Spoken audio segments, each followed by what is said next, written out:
सकाळी चहा घेऊन माझ्या दिवसाची सुरुवात झाली. चहा घेऊन मी निघालो कृष्णमठ उडुपी येथे. हे मंदिर 13व्या शतकात बांधलं गेलं आहे.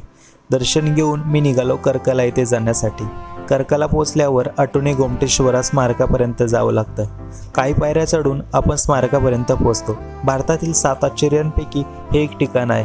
माझ्या बकेट लिस्टमधील 4थं ठिकाण आज पूर्ण झालं. चालून थकल्यावर मी मस्तपैकी नारळ पाण्यावर चिल मारला आणि निघालो व्यंकटरमण मंदिराकडे. दर्शन पण खूप छान प्रकारे झालं.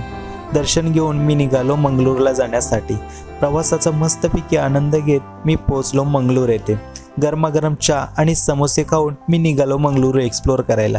एका पेट शॉपमध्ये मी अनेक प्रकारचे मासे पक्षी पाहिले. थोडं चालत गेल्यावर मी पोहोचलो सिटी सेंटर मॉलमध्ये. इथे मी triple chocolate milk round try केलं. रात्रीच्या डिनरसाठी मशरूम राईस आणि फ्रेंच फ्राईज टेस्ट केली. असा माझा कर्नाटकामधील पहिला दिवस छानपैकी संपला.